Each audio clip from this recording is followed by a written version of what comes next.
کسی قوم کو ہم تباہ نہیں کرتے تاوقت کہ پہلے اس کو وارنہ کر دیا جائے. تنذیر یا انذار جو ہے یہ رسالت کی سب سے پہلی چیز ہے. ان کو وارن نہ کر دیا جائے کہ یہ جس راستے پہ تم جا رہے ہو یہ تمہیں کنویں میں اندھے کنویں میں گرا دے گا. اس کو وارن کر دیا جاتا ہے, بار بار وارن کیا جاتا ہے. وہ کیا کہتے ہیں, ارے باتیں کر رہے ہو, سب جھوٹ ہے جو کچھ تم کہتے ہو. یہ اتنا بڑا نظام ہمارا عالمگیر نظام چلا آ رہا ہے صدیوں سے. اور جی اس نظام کے متعلق تو میں عرض کروں, کبھی آپ دیکھیں اکنامکس کو, یہ جو نظام سرمایہ داری ہے پوری قوت اور شدت کے ساتھ یہودیوں کے اندر ہے. یہ تو کل کی بات ہے کہ ان کو یہ سلطنت حاصل ہو گئی, ورنہ یہ 2-2.5 ہزار سال سے وانڈرنگ جیوز خانہ بدوش تھے. اس اتنی وسیع و عریض زمین پر چپا بھر زمین ایسی نہیں تھی جہاں ان کی حکومت ہو, ان کی مملکت ہو. ضربت علیہم الذلۃ والمسکنۃ وباؤوا بغضب من اللہ. نکبت اور زبوں حالی اور محکومی اور غلامی یہ ان کے پیچھے سائے کی طرح لگی چلی آ رہی تھی کل تک یہ صورت. لیکن اس کے باوجود سرمایہ داری نظام کی اتنی محکمیت تھی ان کے ہاں کہ دنیا کی بڑی بڑی قومیں ان کی محتاج تھیں. آج بھی اگر الیکشن ہو رہا ہے امریکہ میں اور آپ نے یہ دیکھا کہ ساری دنیا کی نگاہیں لگ رہی ہیں, اپنے اپنے کاروبار ٹھپ کر کے رکھے ہوئے ہیں کہ دیکھ لیں الیکشن کا نتیجہ کیا نکلتا ہے. سپر پاور یہ ہوتی ہیں. الیکشن وہاں ہو رہا ہے تو فیصلہ کن بات یہ ہوگی کہ یہودی کس کی طرف ہوتے ہیں, مملکت امریکہ کا. اور آپ حیران ہوں گے کہ روس کی مملکت کے اندر بھی کیفیت یہ ہے, وہ بھی ان کے دست نگر ہیں. یہ ہے نظام سرمایہ داری. تو ان سے یہ کہنا کہ تم تباہ ہو جاؤ گے, تمہارا نظام تباہ ہو جائے گا, وہ تو کہیں گے یہی نا, کیا کہہ رہے ہو تم. کہا اسی لیے تباہی تمہیں بتائیں کس کے لیے ہے. ویل یومئذ للمکذبین. یہ جنہیں کہا جا رہا تھا اور وہ کہتے تھے کہ یہ جھوٹ ہے, ان کے لیے ہے یہ تباہی. کون ہے یہ جو کہتے ہیں یہ جھوٹ ہے؟ کتنے سیمینار آپ کے ہوتے ہیں, کتنی کانفرنسیں ہوتی ہیں, کس قدر مذاکرات ہوتے ہیں. اب تو عالمگیر ہو رہے ہیں. ابھی حال ہی میں ابھی کل تک اسلام آباد میں سیمینار تھا تمام ممالک اسلامیہ کا. کاہے کے لیے؟ متحد ہو جاؤ, اتحاد پیدا کر دو, اختلافات چھوڑ دو. اور تو اور رہے خود یہی جو عالم اسلام معتبر عالم اسلامی ہے, 50 سال سے زیادہ عرصہ ہو گیا جب یہ وجود میں آئی. اس زمانے سے یہ مذاکرات بھی ہو رہے ہیں, کانفرنسیں بھی ہو رہے ہیں, ریزولیشن بھی پاس ہو رہا ہے, یہ سب کچھ ہو رہا ہے. ہر مقرر اٹھ کے یہ کہتا ہے کہ اس کا نتیجہ تباہی ہوگا, بربادی ہوگا. پھر کیا بات ہے؟ ہر کام یہ کہتی ہے کہ یہ جھوٹ ہے, تباہی نہیں ہوگی. یہی مانے ہیں نا. ورنہ اگر کسی کو واقعی یقین آ جائے کہ تباہی ہوگی تو گھر جانے سے پہلے ہی اس سے پلٹ جائے. وہی کی وہی, نہ دکھ جائے نہ درمار آس آئے, مگر خبتے دوا ہے اور میں ہوں. خبتے دوا ہے. کیوں؟ ویل یومئذ للمکذبین. جو کہنے والے ہیں کہ جھوٹ کہتے ہو, ایسا نہیں ہوگا. الذین کس چیز کو جھٹلاتے ہیں؟ یکذبون بیوم الدین. دے پھر الدین آگے, جو کہتے تھے کہ نہیں الدین کے معنی اگر مسلک یا اعمال کی جزا یا نتیجہ لینا ہو وہ بھی معنی ہیں کہ اس ہمارے مسلک کا نتیجہ یہ نہیں ہوگا جو تم کہہ رہے ہو, یہ جھوٹ ہے. اور اگر یہ ہو کہ ایسا نظام ایسا دور آنے والا ہے جس میں تم تباہ ہو جاؤ گے اور دوسرا نظام قائم ہوگا, تو وہ اس کو بھی جھٹلاتے تھے. یہ معنی بھی ہو سکیں گے الدین, وہ نظام جس کا ذکر کیا جا رہا ہے اور وہ چونکہ ان کے اپنے ہی غلط مسلک کا نتیجہ ہوگا، اس لیے الدین کے معنی جزائے اعمال لیا جائے، وہ بھی معنی، بات تو دونوں میں ایک ہی ہے، یکذبون بیوم الدین۔ تھوڑا سا وقت، عجیب بات ہے۔ وما یکذب بہ الا کل معتد اثیم، قرآن عزیزان مان۔ یہ میں تو اتنے وجد میں آ جاتا ہوں، سمجھ میں نہیں آتا کہ ان الفاظ میں بات کریں۔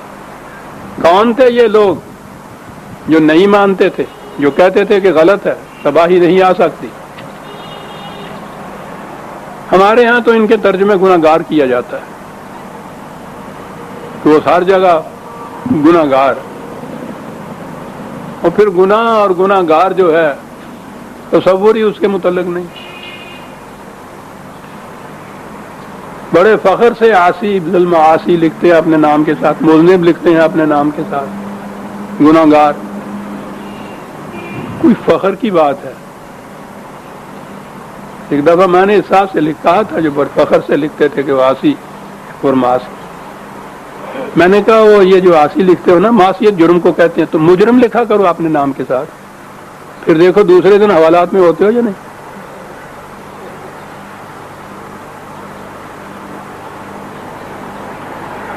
گناہ گار کہہ دینے سے کوئی ذہن پہ بات نہیں ایسی بنتی، مجرم کہیے کسی کو، پھر دیکھیے ہے نا لفظوں میں، تو گناہ گار فخر کی بات ہے۔ معتدن، اثیمن، الگ الگ الفاظ قرآن لاتا ہے۔ نظام سرمایہ داری میں کیا ہوتا ہے؟ دولت کا نشہ سرکشی سکھا دیتا ہے، حدود فراموشی سکھا دیتا ہے،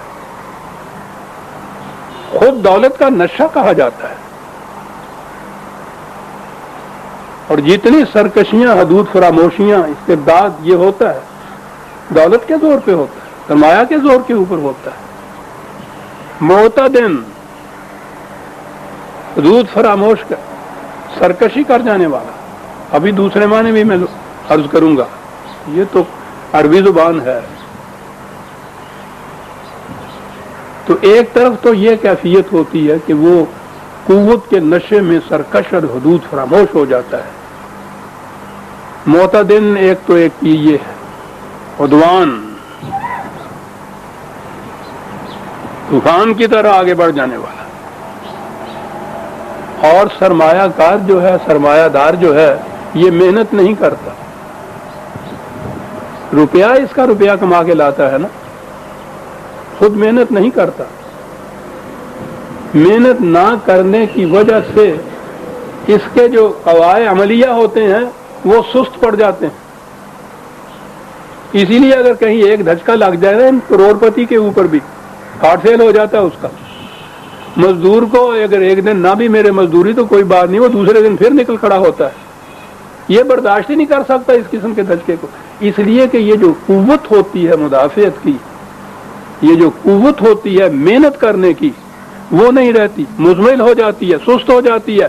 اسیم کے یہ معنی ہوتے ہیں، سست ہو جانے والا، مزمل ہونے والا۔ اب سرمایہ کار کے دونوں خصوصیتیں یا گوشے قرآن لے آیا سامنے۔ دولت فراوان آتی ہے تو یہ اس کے نشے کے اندر حدود فراموش ہو جاتا ہے، محنت کرنا چھوڑ دیتا ہے تو مزمل ہو جاتی ہیں اس کی قوتیں۔ کلو معتدن اثیم، اور دوسری طرف جائیے، معتد کے معنی یہ جو متعدی امراض ہوتی ہیں، ایک تو یہ مرضیں ہوتی ہیں، دوسرے کو بھی لگ جاتی ہیں۔ ان کے ہاں کے جو عیوب ہوتے ہیں سرمایہ داری یا دولت سے پیدا کی ہوئے، اور لوگوں کو بھی متاثر کرتے ہیں۔ متعدی مرض ہوتی ہے، چھوٹا سرمایہ دار بھی وہی کچھ کرنے لگ جاتا ہے جو بڑا سرمایہ دار کرتا ہے، متعدی مرض ہوتی ہے۔ اور بعض عیوب ایسے ہوتے ہیں جو انسان کی اپنی ذات تک ہوتے ہیں، متعدی نہیں ہوتے، اس کی ذات کو مزمحل کرتے چلے جاتے ہیں۔ شراب کا نشہ ہے، وہ سرکشی پیدا کرتا ہے، اوئے ساڈے سامنے نہ آئی، شراب یہ کر دی. رنجیت سنگھ جا رہا تھا نا ہاتھی پہ چڑھا ہوا, وہاں سے ایک جاٹ گزرا نشے میں, لگاؤ کانیا کٹا بیچنا ہی, انہیں کیا نکایا پڑ کے لے آئے. دوسرے دن وہ آیا, رنجیت سنگھ نے کیا کہ کیوں جی سردار جی کٹا خریدنا جے, کہنے لگا جی وہ وپاری لٹ گئے کل والے.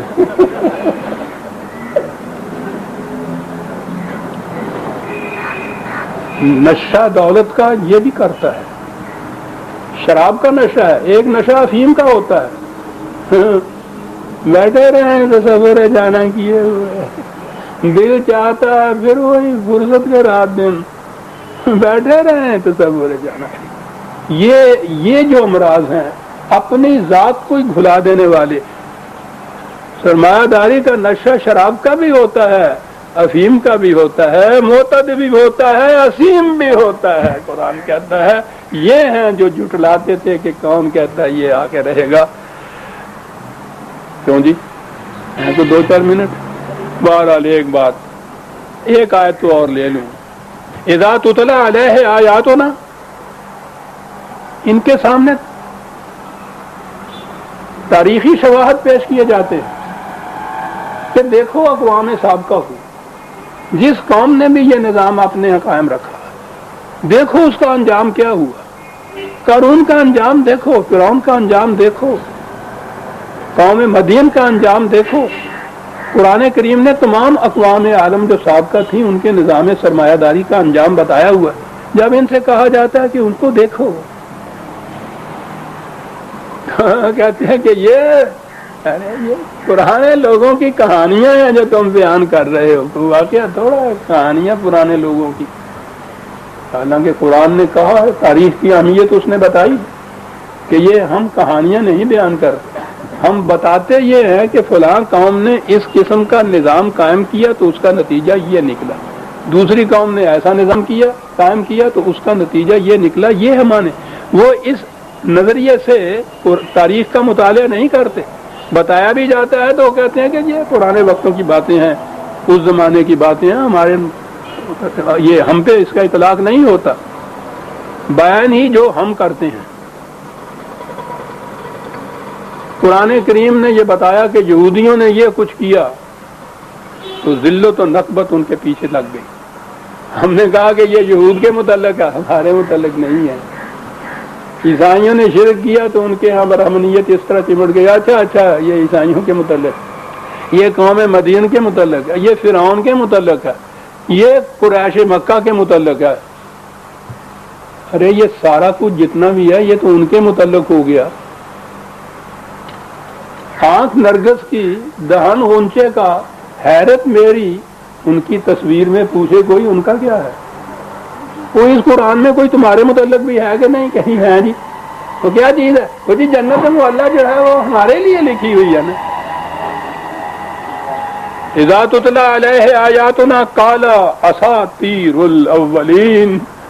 ہمارے سامنے جب ان کی بیان کرتا ہے قرآن واقعات, ان کے انجام, ان کے نتائج, ہم کہتے ہیں یہ ان کے متعلق ہے جو گزر گئی, ہمارے متعلق نہیں ہے. ویل للمکذبین. غلط نظام کے انجام کو جھٹلانے والے تباہ ہو جاتے ہیں. تاریخی شواہد بھی پیش کیجئے تو کہتے ہیں کہ اگلے وقتوں کی یہ کہانیاں ہیں, ہم سے کوئی تعلق نہیں ہے. آگے پھر بتاتا ہے کہ یہ جو نقطہ نگاہ ہے, یہ جو ذہنیت ہے, اس کا نتیجہ کیا ہوتا ہے اگلے درس میں ہم لیں گے. سورہ تطفیف کی آیت 13 تک ہم آ گئے. ربنا تقبل منا انک انت السمیع العلیم. شکریہ.